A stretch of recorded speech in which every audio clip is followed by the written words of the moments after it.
तो यो WhatsApp guys, कैसे हो आप सभी लोग। तो आज हम रिएक्ट करने वाले हैं हार्ड टूल्स की वीडियो पे। तो चलो अब स्टार्ट करते हैं।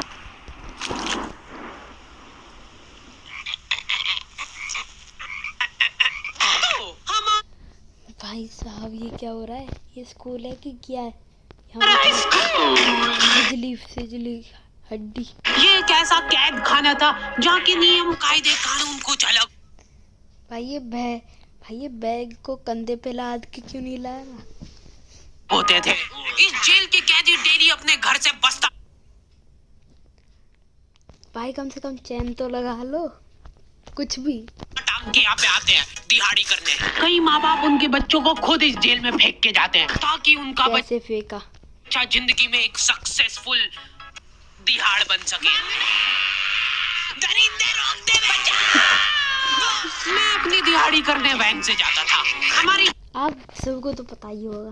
वैन वाले ड्राइवर का नाम था भैया जी। ये कैसा नाम है? और उसकी वैन का नाम था मैजिक, जिसका इतने में तो बस अपना काम भी हर करते दूसरे थे। दिन टायर पंचर हो जाता था। बच्चे तो कम से कम टायर को थोड़ा ठीक कर लो। लोग स्कूल देखो यहाँ पे ऐसा टायर है और यहाँ पे ऐसा है। आके पढ़ना सीखे ना सीखे टायर पंचर बनाना जरूर सीख जाते थे। यस। लेकिन भैया जी से मेरा अलग अटैचमेंट था। उनसे मेरे को दिल से नफरत थी। वाह, क्या है ये आदमी सुबह 5 बजे आके मेरे घर के सामने हॉर्न बजाता था। अरे भैयू, ओए भैयू, जल्दी से तैयार हो जा बेटा, 5 मिनट में निकलना है फटाफट। नो भाई, तो आया ही क्यों उसके घर पे? बजे का स्कूल है यार हमारा। लेकिन ये आदमी 5 बजे उठ जाता है तो ये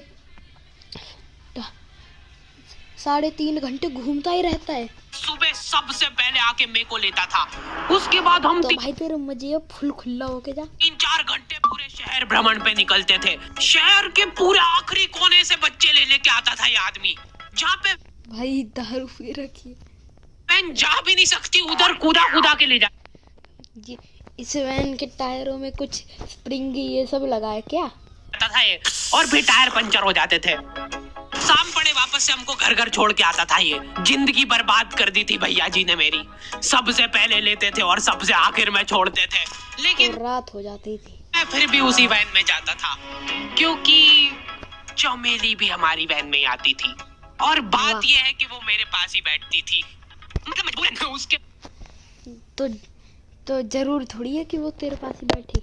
पास और कोई ऑप्शन ही नहीं बचता था और मैं बचाता भी नहीं था। मैं घर पे जाते से जो 2-3 घंटे मेरे को सोने के लिए मिलते थे उसमें सोता नहीं था और मैं प्लानिंग करता था कि कैसे चमेली सिर्फ मेरे कुछ भी पास बैठे। चमेली सबसे आखिर में आती थी और मैं सबसे पहले सुनसान वैन में चढ़ के बस्ता अपने पास में रख के और फंसा के सो जाता था। बाकी सारे बच्चे अपना बस्ता गोदी में रखते थे क्योंकि तुम्हारे बाप की वैन नहीं है, मतलब मेरे भी नहीं थी। कुछ ज्यादा ही इसमें कुछ यही कहो। पर मेरे ऊपर भैया जी को तरस आ जाता था कि बेचारा 5 बजे से आए। तरस आता होता तो थोड़ी देर लेट नहीं होता तो वो सोने देते थे। भाई ये चलती बस में से उतर गया और फिर कमर उड़ा के आया। इतने में तो बस ठुक भी जाता है। अरे कैसे चला रहा है ये गाड़ी? रुक जा, गाड़ी चलाना नहीं आती क्या? देखो आदमी इतना तभी चिढ़ता है जब उसकी जिंदगी में कोई लड़की ना। ये कुछ छपरी स्टाइल कह सकते हो आप इसे।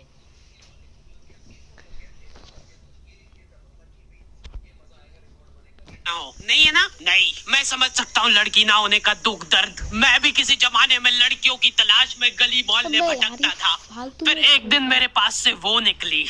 जैसे ही मैंने हैपन खोल के देखा उसकी आईडी मेरे फोन पे चमक रही थी।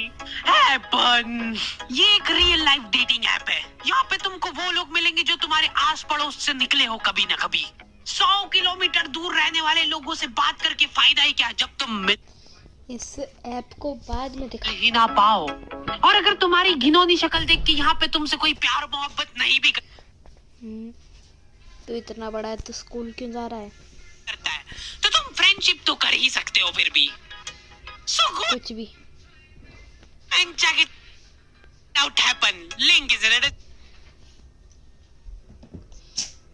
तो चलो आज के लिए इतना ही, और अब हम मिलते हैं अगली टाइम। तो चलो बाय।